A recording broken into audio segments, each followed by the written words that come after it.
8 से 9 मई 2025 की मध्य रात्रि को पाकिस्तानी सेना ने सैन्य बुनियादी ढांचे को निशाना बनाने के इरादे से पूरी पश्चिमी सेना पर भारतीय वायु क्षेत्र का कई बार उल्लंघन किया। यही नहीं बल्कि पाकिस्तानी सेना ने नियंत्रण रेखा पर भारी कैलिबर वाले हथियारों से गोलीबारी भी की। अंतर्राष्ट्रीय सीमा और नियंत्रण रेखा पर लेह से लेकर सरक्रीक तक 36 स्थानों पर 300 से 400 लगभग ड्रोनों का इस्तेमाल घुसपैठ का प्रयास करने के लिए किया गया।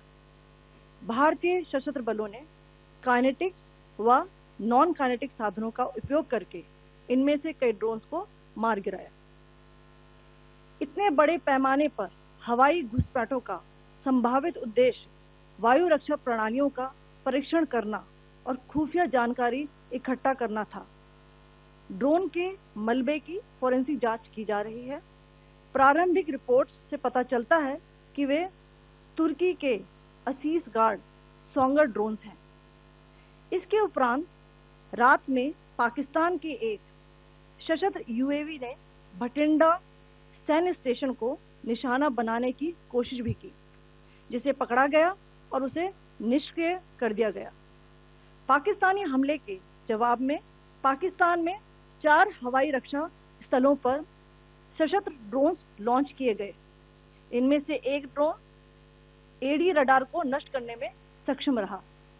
पाकिस्तान ने जम्मू कश्मीर के तंगधार, उरी, पुंछ, मेंढर, राजौरी, अखनूर और उधमपुर में भारी कैलिबर आर्टिलरी गन और सशस्त्र ड्रोन्स का उपयोग करके नियंत्रण रेखा के पार गोलीबारी भी की, जिसके परिणाम स्वरूप भारतीय सेना के कुछ जवान हताहत हुए और घायल हुए। भारतीय जवाबी कार्रवाई में पाकिस्तानी सेना को भी बड़ा नुकसान पहुंचाया गया। इसके अलावा पाकिस्तान का गैर जिम्मेदाराना व्यवहार फिर से सामने आया। 7 मई 2025 को रात 8:30 बजे एक असफल अकारण ड्रोन और मिसाइल हमला करने के बावजूद पाकिस्तान ने अपना नागरिक हवाई क्षेत्र बंद नहीं किया। पाकिस्तान अपने नागरिक विमानों को ढाल के रूप में इस्तेमाल कर रहा है, जबकि उसे अच्छी तरह से पता है कि भारत पर उसके हमले से हवाई रक्षा की तीव्र प्रतिक्रिया होगी। यह भारत और पाकिस्तान के बीच अंतर्राष्ट्रीय सीमा के पास उड़ान भरने वाले अंतर्राष्ट्रीय उड़ानों सहित नागरिक विमानों के लिए सुरक्षित नहीं है। यहाँ स्क्रीन शॉट में पंजाब सेक्टर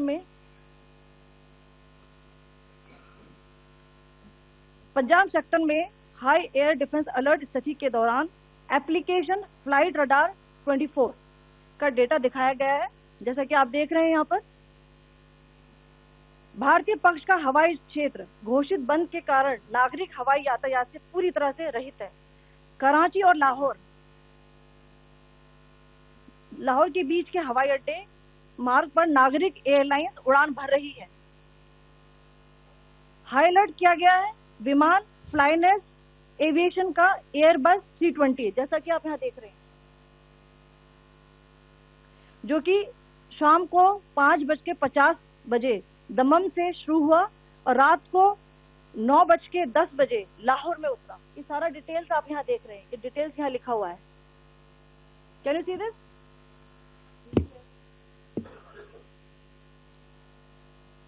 भारतीय वायुसेना ने अपनी प्रतिक्रिया में काफी संयम दिखाया और इस प्रकार अंतर्राष्ट्रीय नागरिक विमान सेवा की सुरक्षा सुनिश्चित की।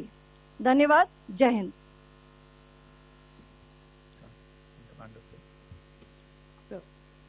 Good afternoon to you all. On the intervening night of 8th 9th May 2025, Pakistan military carried out multiple violations of Indian airspace along the entire western border with an intent to target military infrastructure.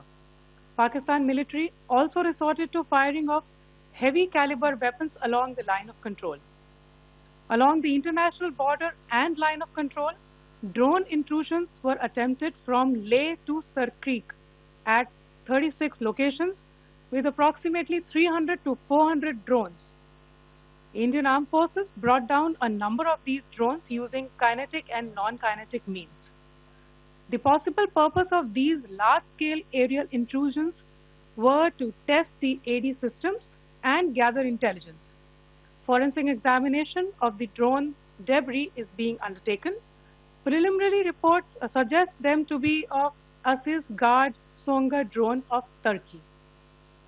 Later in the night, an armed UAV of Pakistan attempted to target Bhatinda military station, which was detected and neutralized.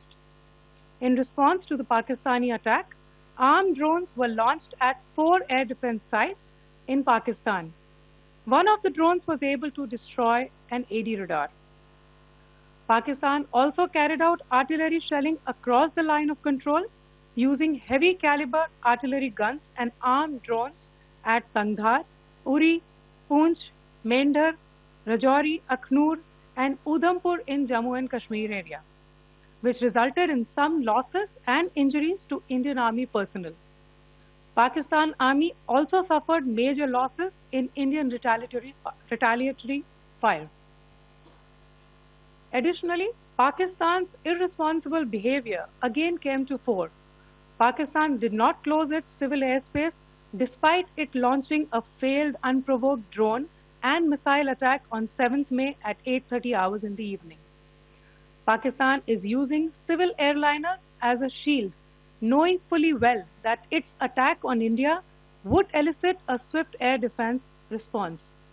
This is not safe for the unsuspecting civil airliners, including the international flights which were flying near IB between India and Pakistan.